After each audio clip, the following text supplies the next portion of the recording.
Doncs aquesta és la presentació del que seria la sèrie Hatha a foc lent.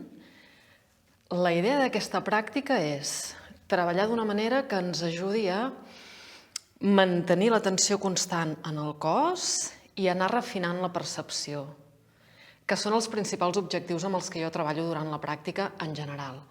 En aquestes pràctiques en concret, de Hatha a foc lent, utilitzarem una sèrie d'eines de manera recurrent que ens han d'ajudar a fer això, mantenir l'atenció constant i refinar la percepció per ser capaços de percebre coses dins nostres cada vegada més subtils.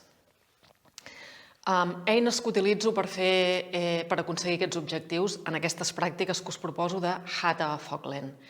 Farem moltes vegades a l'inici de la sessió una seqüència de moviment. Són una sèrie de moviments que ens ajudaran a no només mobilitzar parts concretes del cos, sinó portar l'atenció en diferents punts del cos d'una manera diferent de com ho fem en les postures estàtiques de ioga. Per tant, seqüències de moviment. També farem mantenir les postures durant molta estona, on jo us guiaré dins de la postura en què és el que m'agradaria que estiguéssiu escoltant o observant.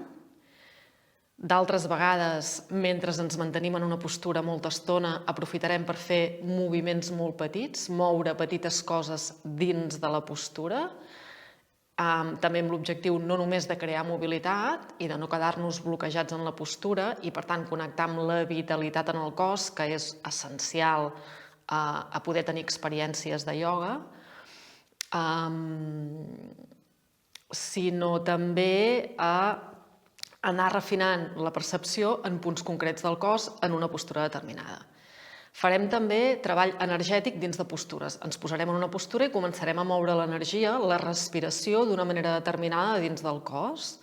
Això ens ha de permetre entrar més en contacte amb aquest nivell energètic de la pràctica, que no deixa de ser una dimensió més de qui nosaltres som, del nostre ésser, i per tant donar-li una profunditat més a la pràctica alhora que anem refinant la ment perquè sigui capaç d'escoltar i observar què és el moviment energètic en el cos. I utilitzarem a vegades també com a eina el canviar el focus, és a dir, dins d'una mateixa postura, ara observem una cosa i ara n'observem una altra, ara observem un punt i ara observem un altre, per entendre que la intenció que tenim en cadascuna de les postures pot canviar l'experiència que tenim de la postura i, per tant, l'ús que podem fer d'aquella pràctica.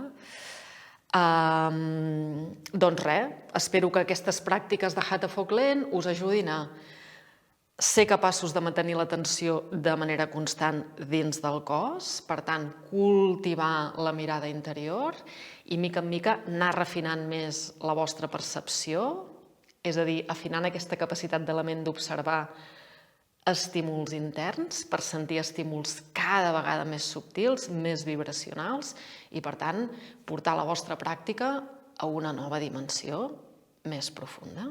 Doncs res, això és tot. Ens veurem en el primer capítol de Hatha a foc lent. Namasté, moltes gràcies.